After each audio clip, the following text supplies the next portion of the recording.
Oh yeah. Live from the apocalypse. I am the Max Roach of the keyboard, Dan O. My co-host beside me is the Crown Prince of Curbside Pickup, K Diggy. Trunks open. So this is a very fun thing. This is the mid-year. We're checking in. And I posted it on Free Music Empire. Decided to post these lists where I don't usually do that.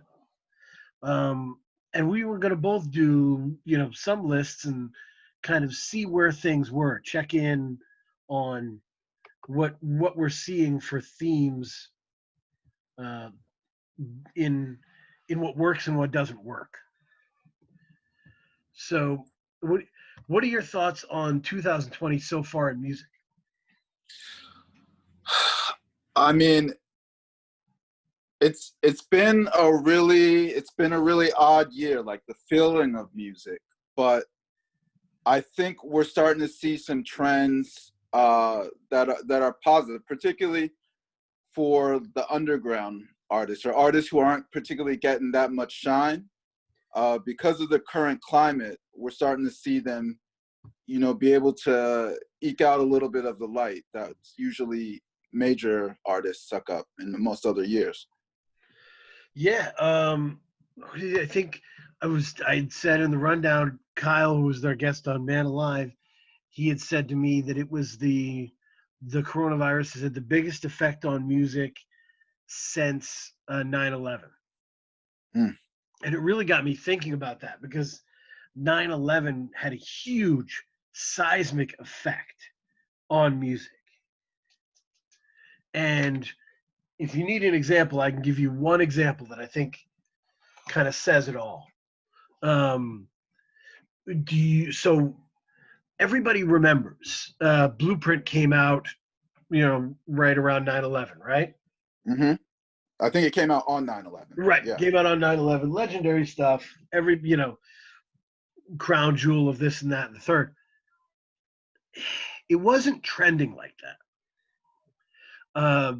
That was a weird album for the time. Mm. Eminem was the one on the run, right? Mm-hmm. He was on a run at that time. And he released D12's album. I think it was right on 9/11 as well. Mm-hmm. They had massive momentum.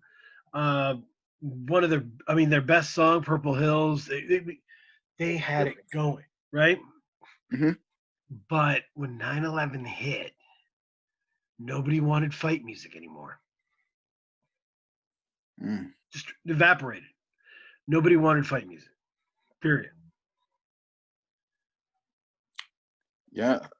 And what they wanted, it turned out, was the soul samples, the personal lyrics, right? Like comforting music. Blueprint is one of Jay's most personal albums. Right. But it's fun, it's playful, girls, H to the Izzo. Like, they wanted that. And it endured. It didn't just hit, it endured chart-wise, right? Right. It was an album people were talking about for months and months and months. That's how people wanted it to burn. They wanted a slow burn. Yeah. I think they wanted, there may have been a shift towards wanting music with a little bit more depth than D12, a little bit more, because I consider D12 to be like fast food, you know what I mean? Like it was okay. If it came on the radio, like that Purple Hills song, like if that came on the radio, I wouldn't have changed it. But it didn't seem like there was a lot of depth to it.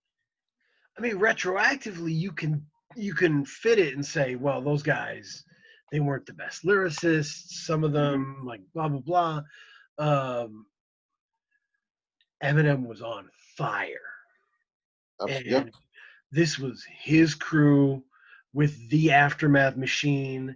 This was going to put them in the driver's seat. And Proof was a good rapper, right? There were Yeah. some good people around them. So this totally derailed them. Yeah. And that's the kind of impact we're talking about, right? Um, and that's why there are trends. When I remember Kyle was on here and said, "Who wants a dance album right now?" And if you look at your favorite albums of the year, you find a dance album. I have one on mine, but that's it. It's been a hard climate for them. Yeah. And I think people like with the dance albums, like the 2 dance albums that have been released from the big stars, like they did okay the first week, and then you could see that they didn't have necessarily the legs. Part of it was the machine couldn't roll it out. Like they Right. couldn't follow it with a tour, big performances at Guest different appearances, places. right. Yeah. And people will tune in. I think people will always tune in the first week for curiosity, but the mood that we're kind of in right now, people aren't. That's not the dance music is not the go-to for people right now, is what I would say. So, let's get to the list. I'm excited about it. What is Okay. you have give me your honorable mentions.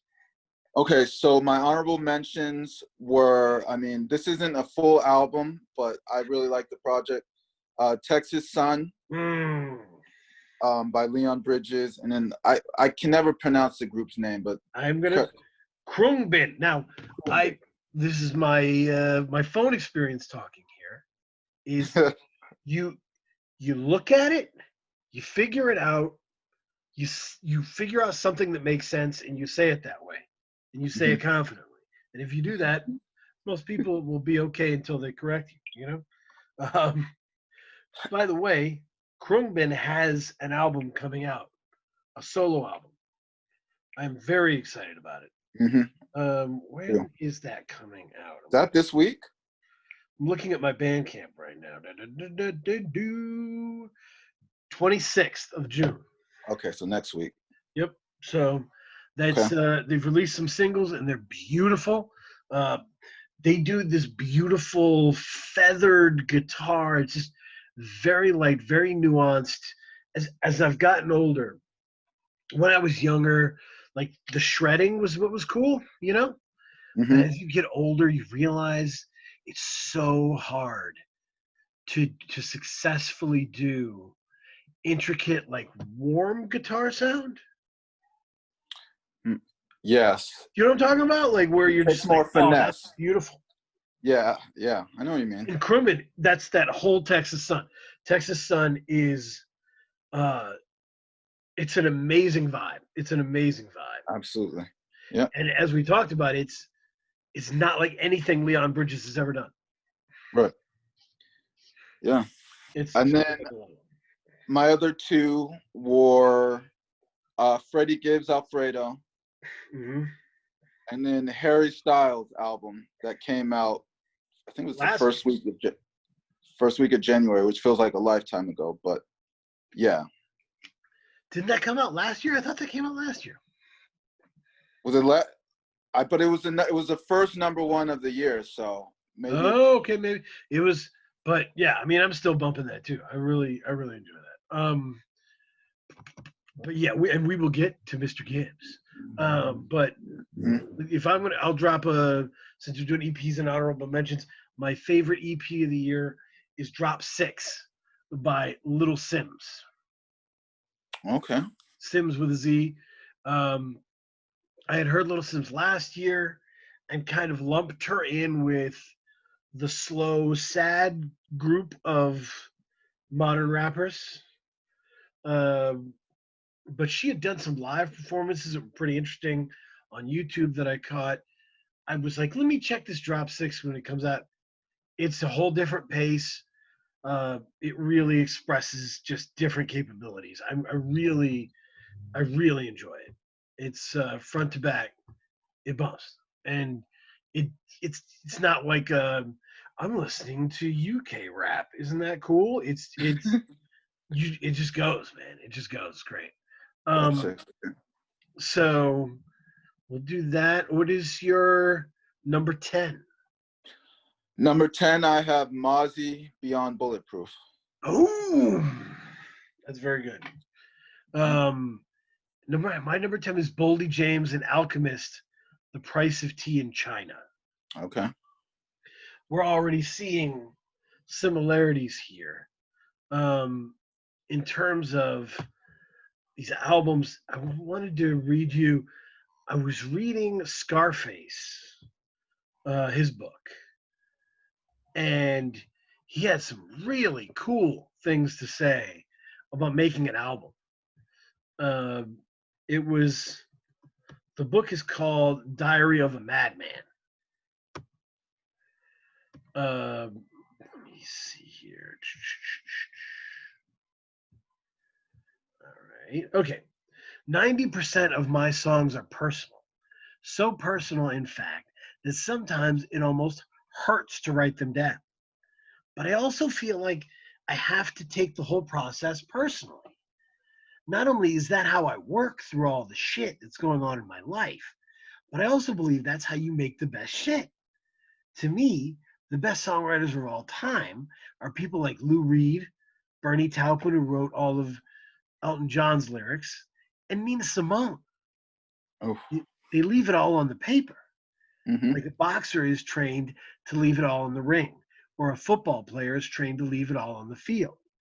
From listening to them and just loving their music my whole life, and from watching my family work through all of it, I was taught to do the same.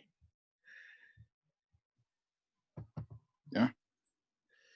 I thought that was pretty interesting when looking at the kind of albums that we're talking about. Like, think about that in terms of Mozzie's success, Yeah. right? Like, Yeah. that is a guy who leaves it all on the, you know, he leaves it all in Ab- the ring. Absolutely. It's like a common theme that we talk about. If you're a rapper and artist, what can you provide that someone else cannot get, and your audience can't get from anyone else, any other artist in the world, I should say. Right. When you give personal stories such as Scarface did and Mozzie, when you're that personal, you can't get that type of stuff from another rapper. You can't get those stories from just another rapper signed to a major label. You have to come, if you want a song like Mozzie's on, you got to get it directly from the source. You got to go exactly to those Mozzie albums and mixtapes. So yeah, I mean we'll come back to that Scarface, but that is Mm. important stuff. And I think Boldy James had a had a lyric like that on the Price of Tea in China. I remember him saying something like, "And my son hates me," but Oof. but he needs to know that his daddy's thugging. And I remember thinking, God, I love that this music is a place where you can just say some shit like that Yeah. because you know that sticks in your chest, Yep. right? That's some shit that haunts you, dude. And to be able to go somewhere and say it for everybody, man, I Yeah. mean, that's therapy, dude. Yeah. Maybe his son hates him. Maybe he's wrong. Maybe his son doesn't hate him. I don't know the relationship.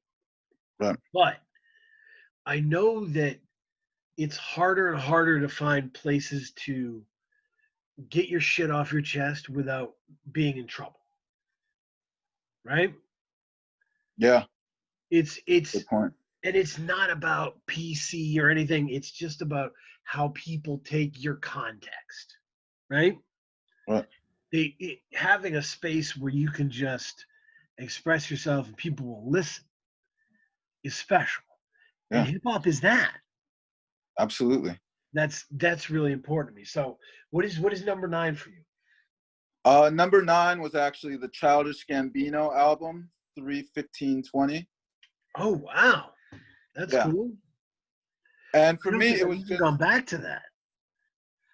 yeah, I think for me, it was like sometimes albums serve as like bookmarks for certain times in your life. And I know like I'm talking like this, I mean, March was literally 3 months ago, but you know, I remember vividly waiting for that album to come out. Right. And I remember the significance of it during the time. For me, that was like the first. We were starting to veer into the quarantine, Corona times that we're in right now, and that was like the first album that I was anticipating and looking forward to. So it just holds a special place for me, like a bookmark of that moment. It just serves as a reminder of that moment for me. Is it what songs do you come back to? What does it add to the Gambino canon? I think for me, I think definitely the song gosh, let me get it out. Because he doesn't really have like song titles for a lot of them. Oh, you're right. You're right. You're right. I forgot about that. But let's see. 24:19 Mm. is one of my favorites. And then 12:38, the song he has with 21 Savage. Oh, okay. Those are those are the two that I keep coming back to. That's cool. No, I listened to it once, didn't really come back to it. It felt like something that he just had around. It didn't Mhm. feel yeah, it's in that Dark Lane demos Yeah. for me. No, I can agree with that, and I think it's more. I connected with it. I don't think it's his best work by any means, but maybe I connected more with it for the sentimental reasons, just for because it reminded me of that time. And one of the things that we learned doing these lists is that even when a great artist does their B level work, a lot of times it's better than anything going on Yeah, yeah, because everyone else is all over the place. Or like, I always felt in football, I always felt like the Steelers won when everyone else messed up. that's a good If the point. Yeah, Steelers won, it was because there was a number one seed who was like all year the people in charge. Let's call them the San Diego Chargers. Let's make it up. Let's act as if that's what they do, right? Uh, Number one seed, big and bad all year, preeminent number ones, and then get washed, you know, right off in the playoffs. And the Steelers would be like 3-4, right in the middle. yeah. And they would just do their job, and they would just clean these dudes out. Um, and before you know it, Troy Polamalu is stripping the guy who was supposed to beat him. You know, um, and that's kind of like Gambino is still really good. Yeah, He has a spotty discography. His stuff is all over the place, but his level of skill is so high yeah. that you can't ignore it. You know what I mean? But And it's exciting to me. If to me it felt like 3:15:20. That was for me. That felt like the last event album that we've had. Now I know Weekend, and I'm sure we'll touch upon his success a little bit later, but 3:15:20. It just felt like the last album. Like there was like an air of mystery about. yeah, yeah. I mean that came out of nowhere, and it was a surprise album, and it was Yes. Yeah. yeah. Let's go to the next. Oh, did I tell you my number 9? No. It's Run the Jewels. Run the Jewels 4. Oh, wow. Okay. Yeah. I mean, just came out a little bit ago, but it's it's their second best album they've put out. It's Hmm. fantastic. Hmm. It's hard for me to put Run the Jewels in the mix with everyone else Because it's so new. because they're so different. They, Okay. they're operating on this entirely different wavelength, and they don't ever feel like a part of music. Mm-hmm. If that makes sense. I'm No, always, yeah, I get what you mean. I'm always like, I don't, they're kind of over. So I folded them in this time at number 9. Okay. It could climb. It could definitely climb because of that is an album that whenever you listen to it, you do pick up something new. Yeah, There's great performances you I forgot can't about. disagree. You're just like, I can't oh disagree. man, like Pharrell is so damn good. Um, Right. like, you forget all these moving pieces, how well they're put together. Agree. Let me see here. Number 8. Go ahead. Number 8, I had "Pray for Paris." What's that gun? Oh, Yeah, where did I put that? I had that number 17. and Good stuff. the reason why I had it so high is I felt like this is like the start of something. This is the first album like that's the start of something new, like the start of, I don't want to call it a movement, but the start of something, a wave. Like the wave is coming. And this was where the Griselda, where they're starting to cross over. I mean, and the collection of talent that he had on it, and that West Side Gun assembled on it. I mean, Tyler, the Creator, Freddie Gibbs, obviously the rest of Griselda. I mean The features on that's there are just unbelievable. yes, Unbelievable. I mean, yes, he is one of these guys. He is an A&R, like in his own projects, because he always gets the best features yep. on And his. the production too. It's not only the features, but the production as well is Mhm. immaculate as well. So, It's I mean, it can feel weird if you're like an old school hip hop head and you're like looking for the greatest rapper on earth. He's not the greatest rapper on earth, no, but the album's great.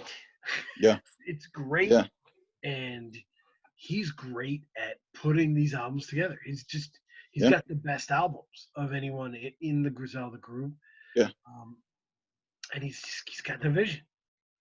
yes. And I think that this is the start of, this is like that first, like I say, it's that first drop of water. Like this is the start of something big that's coming. So I have Perfume Genius set my heart on fire immediately, Mm, um, and I love that album. Um, it's heavily orchestrated. It's beautiful. Just on like if he wasn't singing, you could listen to it like it was I don't know, instrumental. an opera or something. It's Right, unbelievable. right. But he's also fantastic, and his lyrics are like incredibly personal and incredibly beautiful. And um, I mean, he's the best. He's great. It's I mean, Jason on that album is like the best gay love song I've heard in a long time. He is, yeah, he's not just like a gay artist or a rock artist or a gay rock artist. He's a genius of those two things. Mm-hmm. So he is one of those people you always have to check for. Always. You can go back and listen to all of it, and it's really good. It's all really good. Have you heard that album yet? Yeah, I did. Oh, what It do you was. think now? I agree with the instrumentation, and I may have to go back to it. It was a little bit. It's not one of those. You have to really pay. For me, it was an album you really have to pay attention to. You can't really listen to it like passively in the background. Totally. Like I think I was working and I threw it on, and it just kind of washed over me a little bit. You know what I mean? The first listen will do that because of the music itself. It's just it's so pretty. Yeah, It's very pretty yes, music. And yeah. if you don't pay enough attention, you'll miss a lot of what's going on that album. I got into it and I just started zoning out while listening to it. And sometimes that can be good. I like albums where you can listen to it passively and it's still great, Hmm. or you can listen to it attentively and it's still great. And I think that album works in that regard. Hmm. What are we doing here? Okay, so that was 8. Did you give me 8? You must have given me 8. Yeah, I just gave you 8. So my 7. 7. Go 7. So 7 was I had Run the Jewels. Run the Jewels. Yeah. Let me see here. So, who do you think is it possible to diagnose who is better on Run the Jewels, Killer Mike or LP? On this album, I mean, to me, Killer Mike had the best verse on Walking in the Snow. no I feel question. like that for me, hands down, that was the peak lyrically of the album. But I mean, if you want to make I guess an argument could be made for LP being the most, and this is going to sound like a backhanded compliment, but LP to me was the most consistent, lyrically, like consistent throughout the album. Yep. But they're both. I mean, but that's not knocking Killer Mike, because Killer Mike, they're both still high level lyricists, and so LP was the most lyrically consistent through the album, but Killer Mike had the album highlight for me. Right. Yeah. The headline. Yeah. My number 7 is King Cruel Man Alive. Oh. Okay. So, and we've done a whole podcast on that. Sorry, a whole YouTube. I don't know what to call this thing. Find the Man Alive episode with Kyle. We go into it. It's awesome. What is your number 6? Thundercat. It Is What It Is. Thundercat. It Is What It Is. Where did I have that? I had it at 19. Oh. That's awesome. Mine is Yves Tumor, Heaven to a Tortured Mind. These are similar albums. Okay. They're both weird albums. Yeah. Right? Yeah. In terms of time signatures, in terms of genres and such, weaving in and out of different things. Yeah. The last Thundercat was drunk, and I think it was better, but it had the yacht rock stuff on it. It had lots of weird stuff on it. Yeah. Thundercat's really smart, and It Is What It Is didn't get great reviews when it came out, because I think it's kind of a breakup album, isn't it? It's kind of a It is. Yeah. I mean, it's not what you would necessarily expect from the persona that Thundercat usually presents. But I put it so high because I think of mainstream jazz artist, and he's really, he's in an interesting place as an artist, because you could argue that him and maybe Kamasi Washington are really the premier mainstream jazz artist. I couldn't make a year-end list without that album. It Is What It Is important album, and I will say when it came out, my first thought was, when I read the reviews, I was thinking, I think people are missing how important this guy is. Yeah.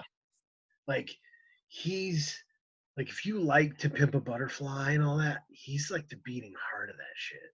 Yep. He's really smart. And his production is game changing. If he wants to become an artist, he does have some challenges, right? Yep. He's not like lyrically the best necessarily yet. His voice is weird and it's not full booming. he can get around all that. There's a lot of Right. people in that situation, but he's gonna have to grow into it. And Yes, that's what I was gonna say. There, I mean, there's a lot of room lyrically. There's a lot of room for growth. mhm. So it'll. I mean, some of his lyrics are a little bit juvenile, I guess you could say. But I think it's going to be fascinating to watch how he evolves over the next couple of years, because I think he's going to be around for a while. His career is going to be here for a little while. So we're gonna be able to watch him evolve in a way that we haven't been able to watch jazz artists evolve for a little bit of time. Yeah, if you want to know like the really important people, like find the credits for To Pimp a Butterfly and start listening to like Terrace Martin and Whew. Kamasi Washington and all the people involved in that, because though that was a room full of brilliant individuals. So Yeah. uh, we're top five 2020. Oh, you got to give. Did you give your 6? You didn't give your 6. Yeah, it's the Yves Tumor, the Oh, Heaven to a okay. Tortured Wow. Mind. Yeah. Okay. So top five for the year. And what are you doing? What are you doing with your fifth? 5th is Janelle Kale, Chilombo. Love that album, dude. I Yeah. have that album um 15. But like when I look at the list, it's there's like best versus favorite. Yeah, that's where we're. Yeah. It's like the one I stare at it and I go, "Fuck, I love that album." That's Yeah. it's one of my very favorites. Yeah. Um, and by the way, my fifth is Sun Little's Aloha. Okay. Yeah. So this is a very similar wavelength of not just R&B, but not when people say like what is it? Didn't Diddy say a while ago that like R&B's dead or something, or like there's no more R&B stars, or who's the Okay. R&B star? It's because he misses like the leather jacket in the rain stuff. This is the like Usher, yeah, Usher, Let It Burn, right? He's like, Dancing in the Rain. who's giving me that genuine energy? I'm like, dude, no, that's like Frank Ocean's not gonna do that, you know? But it's that kind of R&B isn't as plentiful nowadays. No. And what Sun Little does, which is just raw and stripped down and emotional uh, and melodic, uh, is. And what Janae Aiko does, you know, which is just, yeah, very inner zone, uh, hip hop kind of production, Yep. West Coast feel, uh, beautiful voice. Oh man, that it's crazy to have like songs with Absol that smack, songs with Nas that are thoughtful, and that John Legend like duet all Mm-hmm. in the same album. Yeah. Yeah. It's a Future's got a feature her. mhm. Yeah. Yeah. I mean, And it, yeah. A lot of people couldn't balance that. Future yep. and John Legend on the same album.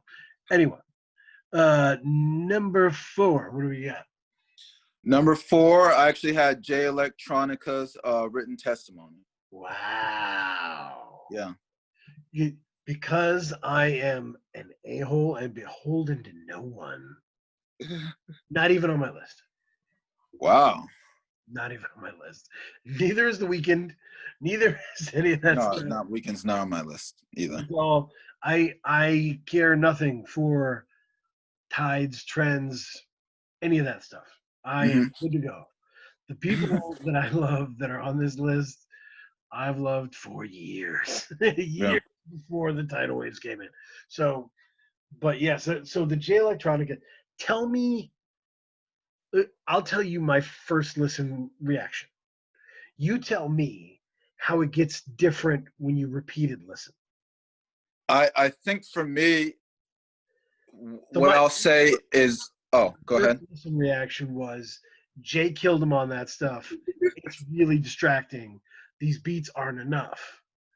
Um, and I don't know how it connects with Jay killing him all the time, right? Uh, And how so did that maybe I change should. when you listen to it? Oh, yeah. I think for me it was. Uh, how do I say this? Because I don't. It's gonna sound a lot more mean than I wanted to, but it's the truth though. I love the Beyonce Jay-Z album that was released. Was it 2018 or 19? I can't even remember. Love is Everything. It left a bad taste in my mouth, particularly regarding Jay-Z. I thought, okay, I mean he's getting blown out by Beyonce, which is understandable, but or I should say, I mean Beyonce's no slouch, but Mm-hmm. the level it wasn't the level of lyricism that I have come to expect from Jay-Z. Right. It just felt very shallow to me. So I thought pretty much, Jay-Z, not that he was done, but that, that we were out of that. Maybe I should lower the expectations for Jay-Z moving Is it forward. possible that, like, because Jay is always in interviews, he's always talked about Sean Carter and Jay-Z as different people. Hmm. He's always talked about he said his sister had said to him, I love Sean Carter, but I don't like Jay-Z. Hmm. And it was like that Jay-Z is this kind of Jordan, like, you don't get to eat because you didn't get those rebounds, Horace Grant. Like, Jay-Z does have that energy. He's like, no one eats but me. And he knew he couldn't bring that energy to that project. That's a good. Like, he was like, there was a lot of like poetic like imagery, like I'm on this sandy beach with it. It was like, turn over a new leaf because it's like I can't just kill her on this track, right? Like, He's a smart man. I will say, Jay-Z is a very smart man. I mean, Beyonce did shine on that album, for sure. And I mean, that album led to the breakout. I mean, you look at that's direct reason why Savage was the number one song a couple weeks ago. You know what I mean? Like, yeah. that. I mean, it is funny because we did get to go from people being like, Beyonce killed him on that shit. He's washed to like the Jay Electronica comes out and people are like, oh, Jay's the man. Yeah. And it's like, yeah, you guys are. Yeah. I mean, and just what I'll say for that is that it was the level of introspection. I mean, you could tell there was like a friendly, Jay-Z. It was a friendly rivalry. Like Jay-Z, he wanted to show up on this project and blow Jay Electronica out, but not in like a mean, spiteful way, but like a hip hop competitive way. And I mean, it was good to get that energy again from Jay. So that's why I have it so high, because it was just good to hear. And he was still sharp, still with his observations, still humble as well.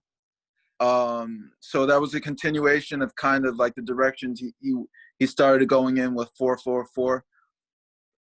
So and I shouldn't talk like Jay Electronica is just the afterthought as well, but Jay Electronica did some good work as well. So it was a really great moment for me in hip hop this year. I just really love.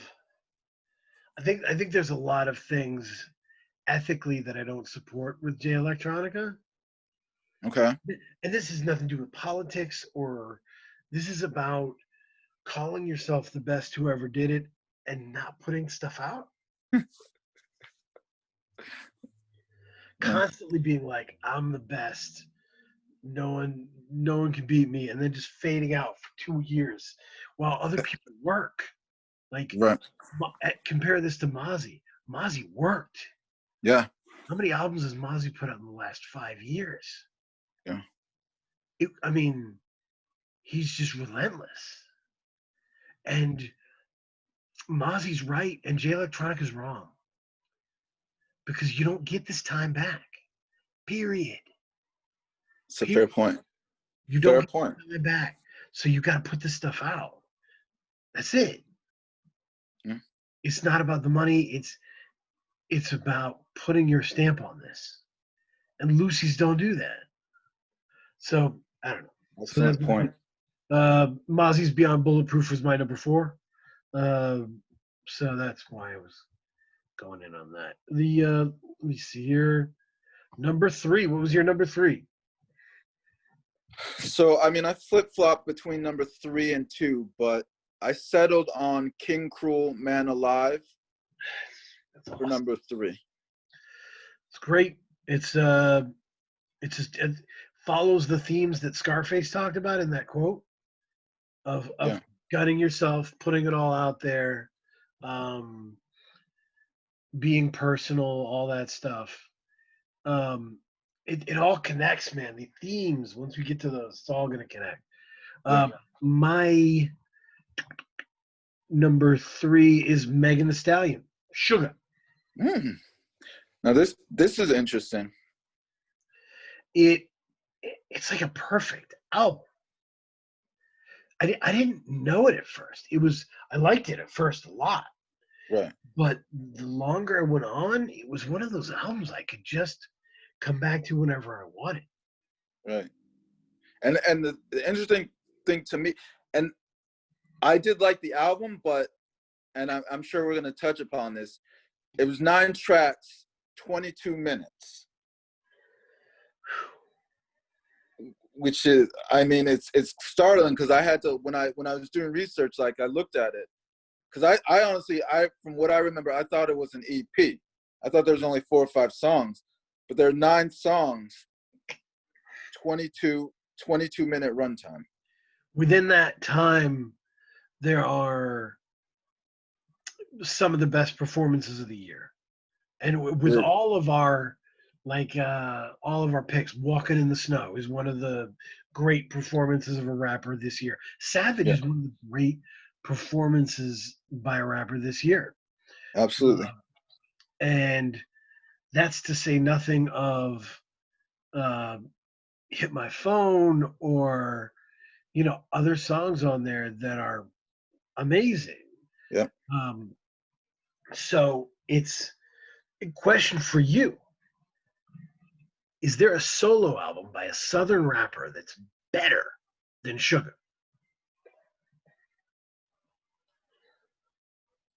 No. That's it. Yeah, no, that's fair. No. So there's my case. Let me see here. And what I'll say about Sugar is that she delivered. What I appreciated about it is that she delivered on the expectations. We don't get that often where, we had high expectations for Megan's next project after her run in 2019. Sugar came out and it delivered. It's hard to win back to back, right? It's just hard. Yep. She's kind of back to back right now. Tina Snow is amazing. I love Tina Snow. And to go from Tina Snow to Fever to Sugar this is not a someone we don't know yet, right? This isn't like, hope she's good. She's good. She's good. Yep. So what was your number 2 that wrestled with Cruel? Ka, Descendants of Cain. Same number 2. We're here.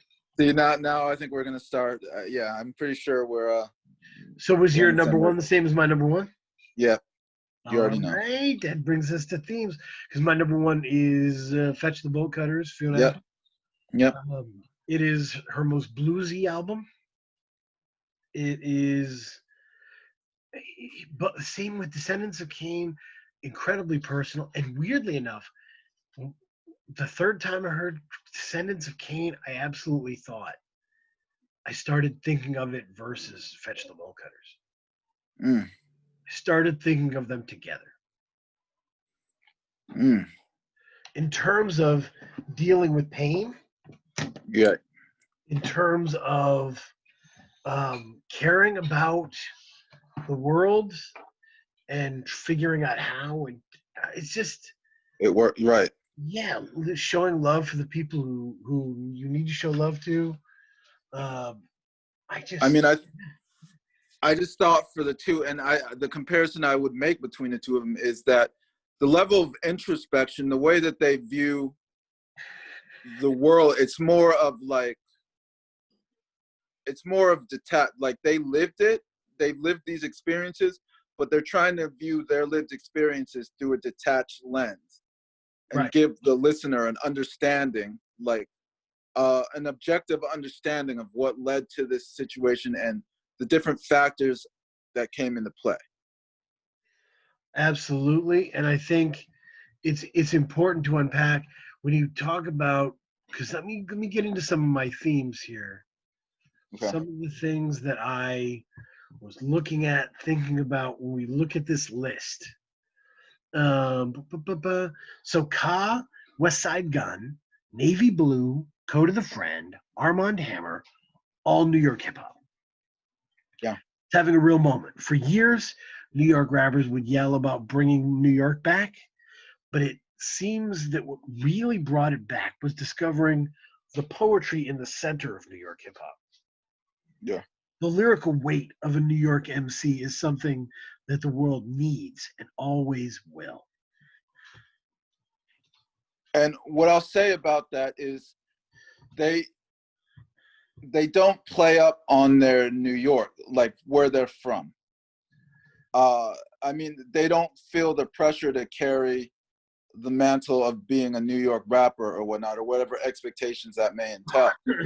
These just like all of those guys that you mentioned, like they're just doing it for the love of their craft, and they're all working. There's so much, particularly in the New York scene now. What we're starting to recognize is there's so much cross pollination between all of the artists. I mean, all of these artists are like, some of the artists you mentioned are appearing on others New York artists' albums, and vice versa. Like they're all working together. All the producers are working with multiple artists. There's cross pollination. There's competition. That's why New York rap is bubbling, and there's a sense that something big is coming in regards to that region. And it's the people who were trying to bring New York back were like people like Jim Jones and stuff. And like they were kind of goofy. Um, who was the guy who produced Ether? Oh, like the Nas song Ether. Yes, yes.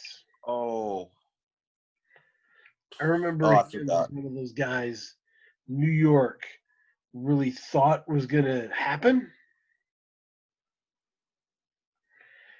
Nas, Ether, producer. Ooh, Ron Browse. Okay. And Oh, Ron Browse would have these songs that were just like drenched in auto tune and really bad club songs. And it was basically like, if you think about it, like losing weight, right? mm, People are always asking for new, cool ways to lose weight. right. And everybody's trying, like companies will tell you, hey, don't worry, just, take this pill and dance for 10 minutes. But it's not real. Like we all know it's not real, you know? Right. The only way to do this is the hard way, right? Yeah. And that's the only way to bring New York back was the hard way. Yeah. Was to go extra hard and get back what you lost. Yep. Now, the other thing that I was going to say as a theme for that is as we feel isolated, burned out, and lost in this pandemic, New York rap makes a lot of sense. The Atlanta Yes. sound, the Atlanta sound bounces, and the world has stopped bouncing. Yep. The thoughtful flow of Navy Blue or Ka makes more sense every day. Hmm. Would you And agree? I mean, a lot of people are there's a level of anxiety, uncertainty around, like that you can't. I mean, you can't really fully appreciate driving around listening to Lady Gaga, Chromatica, Right. when you haven't worked for 2 months. You know what I mean? And you're thinking about, you know, how long is this going to last? How long is my current state of anxiety and uncertainty going to last? And by the way, I want to give Lady Gaga. We've we've talked weirdly about Chromatica. I haven't heard all of Chromatica. You- I'm throw the invitation out. If Lady Gaga wants to come on the show and tell us that we're wrong and talk about the importance of dance music in 2020, I'm open to that. I'm definitely open to I'm too. Lady Gaga. But so no, I weirdly started thinking, and I made you listen to Ada Irene by Yep. Nate Blue uh, Yep. for this. It's my number 18 of the year. Hmm. And I kind of think it's like the linchpin of all this stuff. Um, so think about the paragraph with Scarface.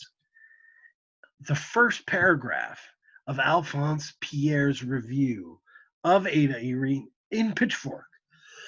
I think they gave it like an 8. First paragraph says this. Last December, rapper Navy Blue graced the stage for a rare live performance at a small venue in Manhattan's Lower East Side. Gripping the microphone, he paced the stage in snow-white Stone Island sweats, rapping over tense, jazz-infused loops with his eyes shut, only opening them to glance over at his friends following along. By the end of his set, I couldn't tell if he was holding back tears. It felt uncomfortable, like eavesdropping, but Wow. that Yeah. discomfort is integral to Navy Blues music. Yeah. Now, what messed me up is I was like, yeah, that's like Scarface, man, and that's like Ka. But then part of me said, that's like Fiona Apple. Absolutely. When Fiona Apple started performing, there were reviews like this of how Yep. uncomfortable it was, how emotional she got. It's the Yep. same muscle. And it's like I remember, if you want to go back to the Fetch the Bolt Cutters uh podcast, I guess that's what I'll call it from right now. We talked about that, how when she sings songs, she gets transported back to that feeling. Right. The song you were, what was the song that you mentioned? It was off of oh, what was it? Well, it wasn't Extraordinary Machine. Maybe it was the last song. It was off of her second, When the Pawns. Oh, was that hot butter or hot knife? Yeah. It's the one where she backstage. Yes, I know. Uh, I know. Yep. That yes, was. I know. I know. Yes, that song specifically, and you mentioned it. You had a post on your blog Mhm, regarding it. mhm. How, you know, when she sings that song, she goes back to that feeling, that moment, relives that feeling. And that's how Navy Blue feels on Harry Carey, and Mm-hmm. that's how Ka feels on Yep. you know Patron Saints, and just I mean, it's one of the reasons New York is back, Yeah. right? Because it's how a lot of these people are feeling, and part of me feels that because Ka was such a big part of Navy Blue getting where he got. He's how I know about Navy Blue. Mm-hmm. I saw because Ka had this very passionate post about how you needed to listen to this, Mm-hmm. and he was a great friend of his, and it was just a good dude. And I mean, he was so involved in helping preservation, get Eastern medicine, Western illness, and we talked about the three forms of like leadership in basketball, Yep. where there's the kind of dickhead, there's the communicator, uh, and there's the lead by example. Yep. Ka is the Tim Duncan. He's the lead by example. Great. Yeah. So he just kind of silently inspires a lot of these cats. And Rock Marciano is probably the Magic Johnson communicator style. Yep. And those two have really stirred the pot. And I think, yeah, Griselda are going to tell you that they started everything. That's just what they do. But I don't think so. And No. and I think those guys opened the door for them. Yeah. In a big Absolutely. way. Absolutely. That takes nothing away from anyone, by the way. No. No. So the other theme I had, Dua Lipa, which is my only dance album that I have on my top.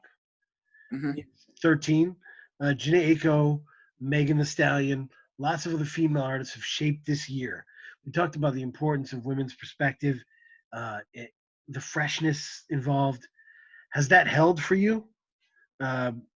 What makes Sugar a special album for you? Did you have it on your list or no? I did not, because for me it was just, I got thrown off by how short it was, 20 minutes. But I acknowledged that it was her.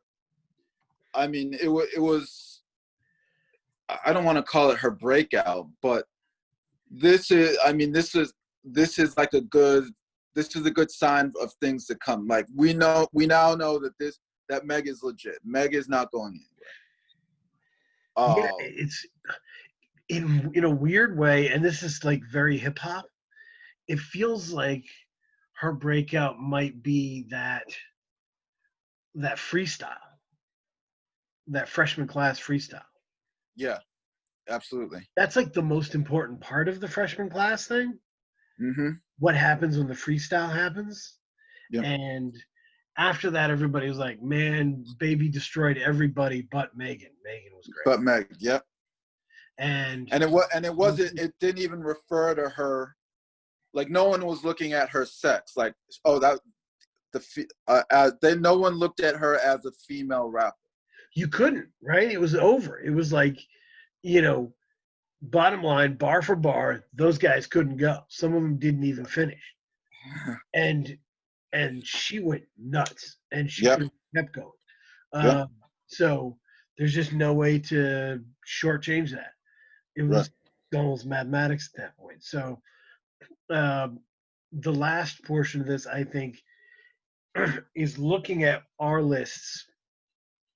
And if you want to go beyond 10, you can look at the post on Free Music Empire. It's there.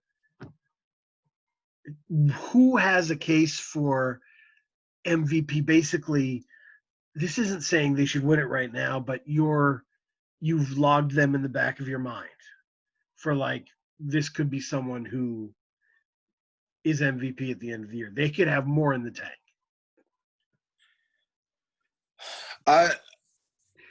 I'm gonna have to lean with Ka, particularly because of all of, not only Descendants of Cain, but the amount of others artists' work that he's been on. He was on the Preservations.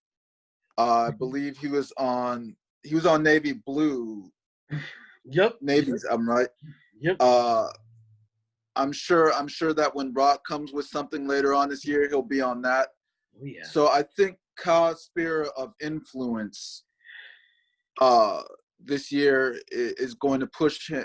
He's the leader for me right now. Yeah, he's got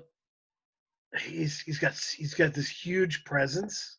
Yes. And he's obviously my favorite rapper in the world. But I don't know that that's his style to put out a lot of stuff. Or Yep. Yeah, he's everywhere this year. This is definitely his year. Right. So I'm going to put on the radar here. Chris Crack released "White People Love Algorithms" in April. Uh, and what did I have that at? 16. I had it at 16. He just released "Cute Boys," the parentheses, "The Rise of Little Delicious." Uh, that was on 6/13. Both are excellent. Not formatted like a normal album. Completely unique dude. Releases a lot of stuff. It's all really interesting. It's all unique. It's just a unique blend of humor, serious political content, um, and just bars and melody. Have you listened to any of it? Have I gotten you there? I listened to a little bit of it, but I did take a break from It it. was too much. Yeah. He's a lot, man. He's a lot. He's a lot. He's great on social media. Um, but yeah, no, he is. It's weird. The albums are weird, right? It's like Cute Boys is 35 minutes long, but it's 20 songs. So strange, and some of the best are so short. It's so odd. It's just a different language, Hmm. and he's been doing it for a long time. And he's really good at it. Uh, I think he could release a lot more and really be making a hell of a case by the end of the year. Mm. Let me give you my Freddie Gibbs case. Okay. He comes in at number 14 with his album Alfredo. Hmm. Destroys features on Boldy James' album, as well as West Side Gun's Pray for Paris. Right. If he drops another Madlib collaboration before the end of the year, and it's on the level with Pinata and Bandana, that's kind of game over. Yeah. I mean, am I wrong? No. No. The features he's put together, if he puts a Bandana level album next to Alfredo, along with all that, Yeah. whew, And man, that, you're right, because I don't think we're gonna hear another album from Ka this year. That's just not his style, like you said. But Freddie's prolific. He can. I mean, he can put together a project very quickly. Uh, so I emailed you today with this review of Freddie Gibbs that I did in 2011. yeah, Uh, I've just been a diehard Freddie Gibbs guy for years, and he's the best gangster rapper in the world. Full stop. yeah. Um, he, and I'm sorry the schoolboy fell off, but he certainly did. Um, it, the thing is, he, I've listened to him for so long that he is like a race car or something. He's got gears. Hmm. Yes. Alfredo is not him at his higher gear. No. It's great. He slays it. It's a wonderful project, but I know he's got levels above that. And I think for Alfredo, he deferred to a lot. I mean, the guys I'm thinking particularly, but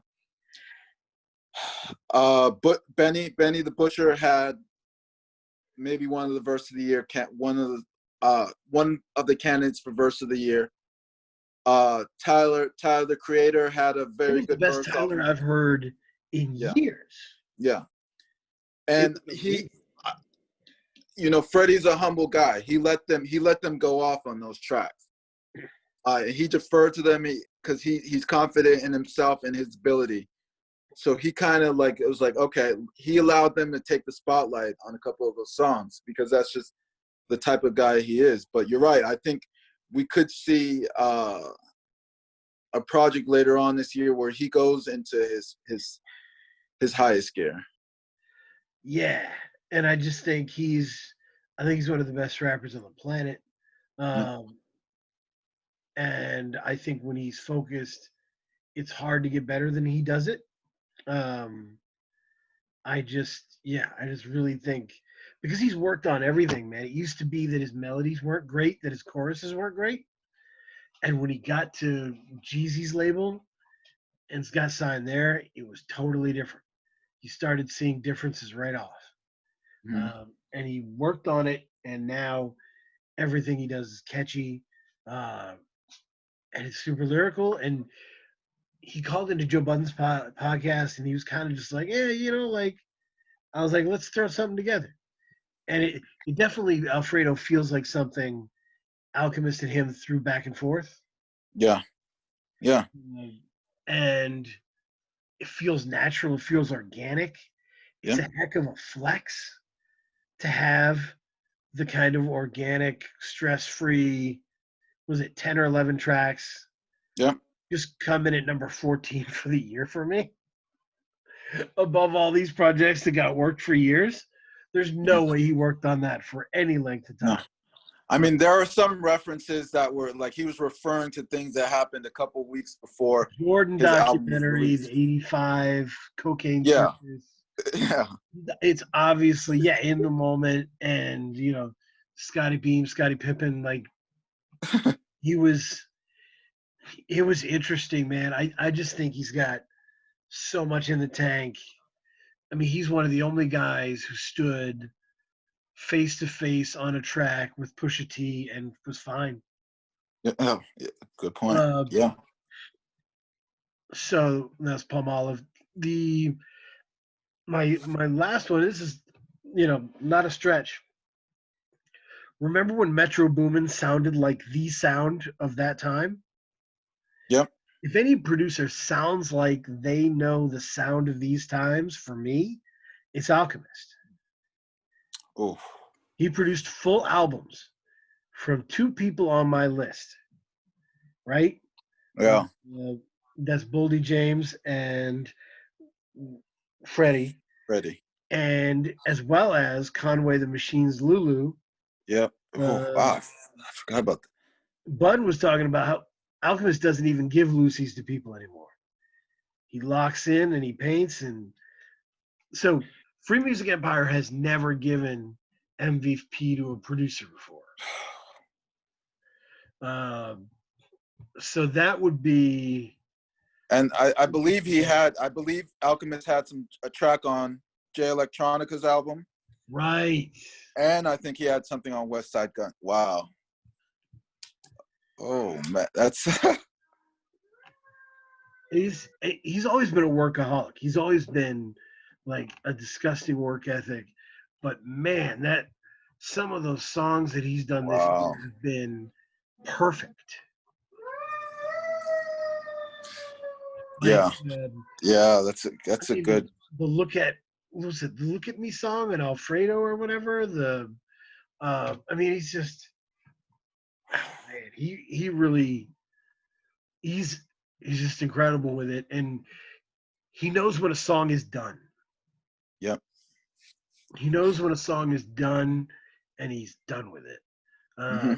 And that's so important when you're like, it's just like taking it out of the oven. Yep. Some people that are doing soul samples and doing the kind of music Alchemist does take it out of the oven too quick. Yeah. They don't put enough on it, and so it sounds pretty basic. But the really good ones know how to make it weird but simple Yep. Good point. so that everybody can feel it. And he's got a heck of a case. I am watching Alchemist for the rest of the year Yeah. for what he does. I am watching Freddie Gibbs for what he does. Um, yeah, I'm watching Chris Crack. And yeah, definitely Ka to see if he lands. What I've always wondered with Ka is, and by the way, I don't think this is his best album. In a way, Ka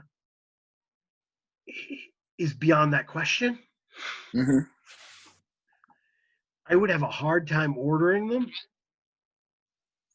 You said you had a hard time ordering the albums. Okay. If somebody said, "Give me the order of the best Ka albums," I'd say it's too deep. That's too deep. They're all different books, you know. Yeah. What I'll say about this is the most accessible Yes. album that he's produced. Like if I were going to refer someone to Ka, I would refer them to this album as like a stepping stone and like I don't want to say gateway drug, but like this is like the first. Take this step, dabble in it a little bit.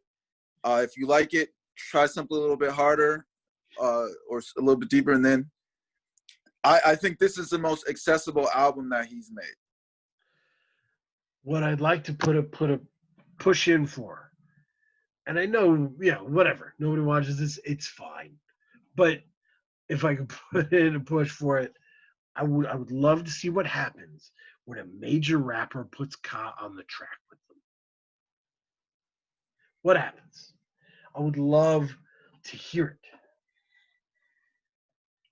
Because there's a whole audience out there that doesn't know Ka yet. Mm. If this is me painting a hypothetical scenario, if Pusha T calls him, Pusha T hears everything. He's hearing us right now. If Pusha T calls him and says, "I've got it for you, trust me,"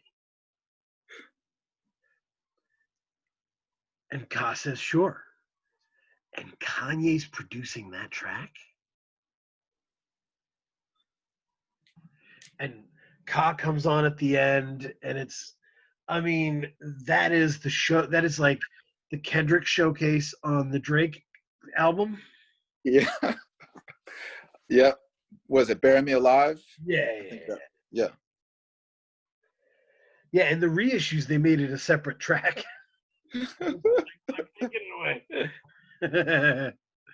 But it's that level. He could bring it because the features you're mentioning, right? He destroys. Yeah. And those are just his friends. Yeah. Those are just people he's cool with. And he savages those songs, man. That song on Eastern Medicine, Western Illness is just one of my favorites. Yeah. I was fist pumping in the air when I started listening to it, and he had weaved in the Ka into the. I was like, oh. Yeah. But yeah, that's the question for me. What happens? What happens? So there's a couple of weird in my head collaborations. Like, what would happen if the next Run the Jewels album had Megan Thee Stallion on it? It'd be because we haven't gotten that side from her yet. I mean, we know she knows how to make maybe a sex song, like a party song, but we haven't gotten that level of introspection from her yet. And I'm not saying she's. It's obvious she's capable of it. Oh yeah, I think she just definitely. Listen to her. Yeah, yep. Just listen to her talk. Like given in interviews, you can tell that she has like a level of introspection. But it's not. Run the Jewels are pretty fluid between shit talking, being gross, and being thoughtful. They mix it all in. I think she could definitely do that. Yeah. I think if that call gets made, things are different. I really want to see things mingle. Yeah. I want to see people call people up and see what's going on, and this may lead to some of those collaborations. I mean, yeah, because the major artists right now, like the hip hop superstars, I guess you could say, they've been working on their albums right now. They've been like, look, we talk about we have to make our Daily Mention of Drake. Yeah. You know, he's working on his album right now. And what do you think that he's listening to while he's working on his album? Well, that's a good call. Yeah, I mean, what if, like, who would be the weirdest person on your list to be on Drake's next album? I could see Benny. I could see Benny the Butcher. And I'm because I'm talking about West Side Gun. I could see him doing something with Griselda. I know that he's a fan of theirs, so Yeah, no, I think he is. It's there's a lot of people that can fold into Drake's world yeah, easily. Um, like it's like if the next Drake album had a Son Little feature, it wouldn't surprise me at all. yeah, That and those guys fit. Like Boldy James fits. yeah. Um, ooh, the one that would shock me, Billy Woods from Armand Hammer. If Billy Woods came on and just flamed a 40 track, that would be something. That would be Absolutely, fun. absolutely.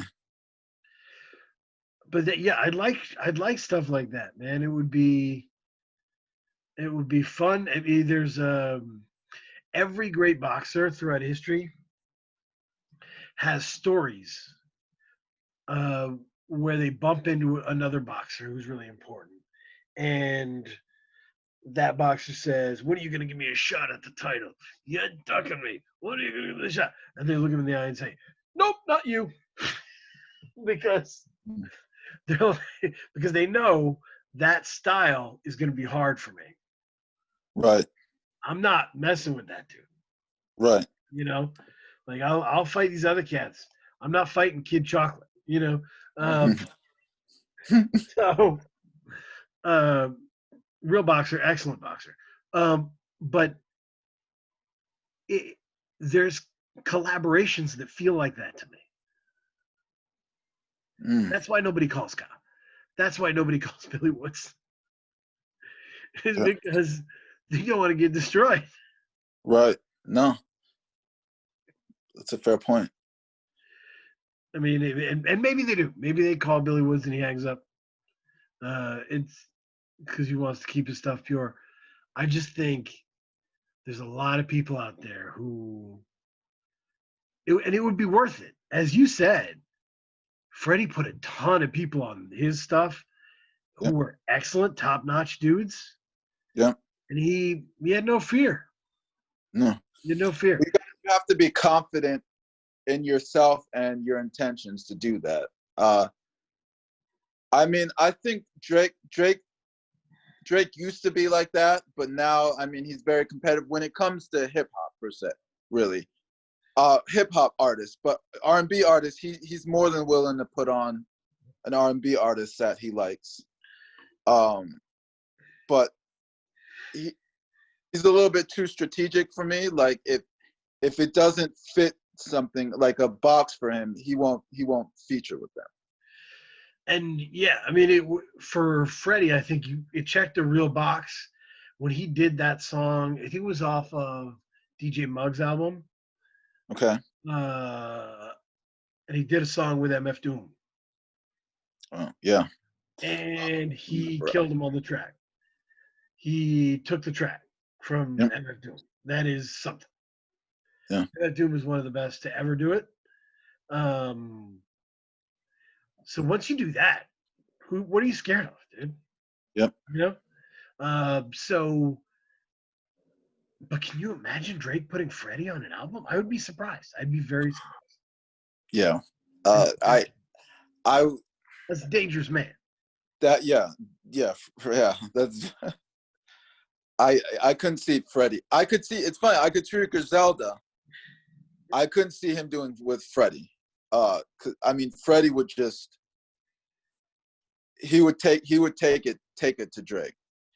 That is my beef, by the way, with not beef is a strong word, but it's always been my thing that I've noted with Kendrick is I don't really see he does he does songs with the best lyricists that, like Hot 97 says, are the best lyricists, right? Right. Like, so yeah, I'm on Big Sean's control, and nobody can stop me.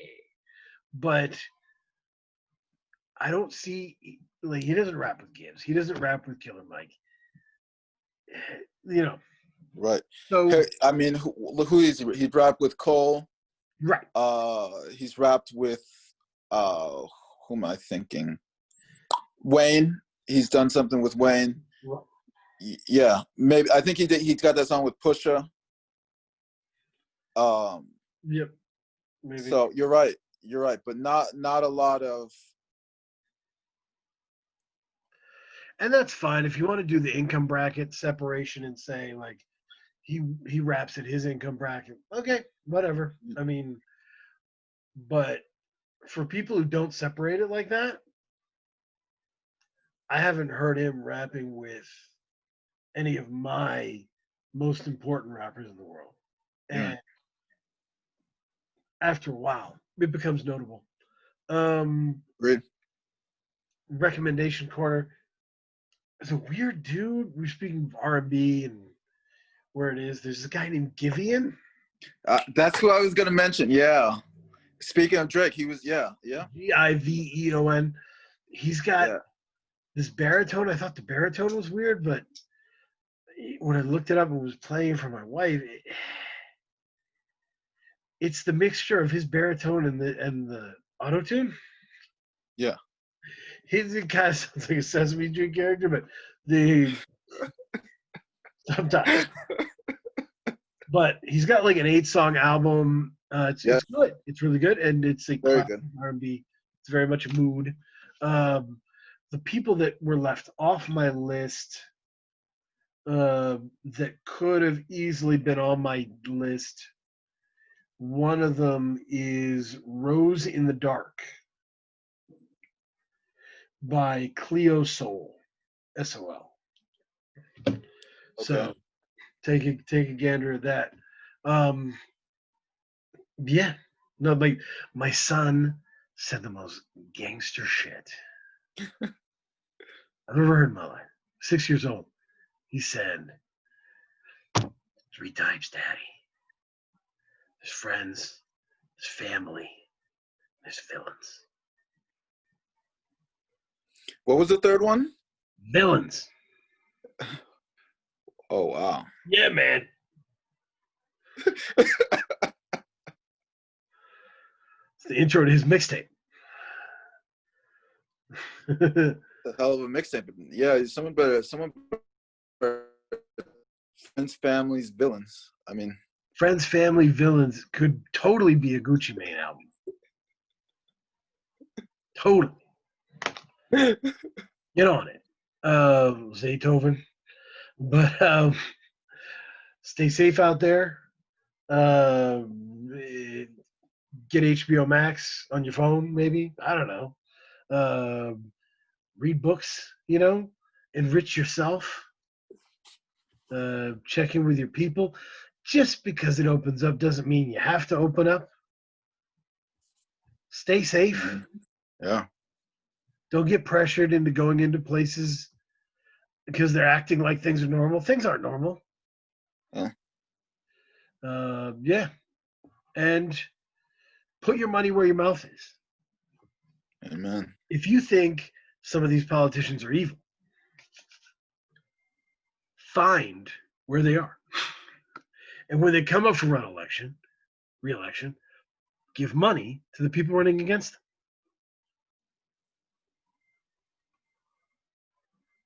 them. Very simple. Get it on a granular level.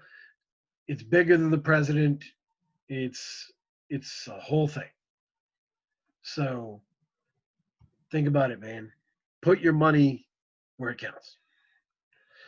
Go to Free Music Empire. I will be doing a song review this week for Navy, Blue, Ode to My Love. Oof, I'm going to wax gorgeous. poetic on Ode to My Love. If you guys haven't heard Navy, Blue, Ada, Irene, that trumps all of my recommendations. And go immediately to that. Bandcamp. And I'm probably not pronouncing it right. Wash your hands, stay safe. We appreciate you.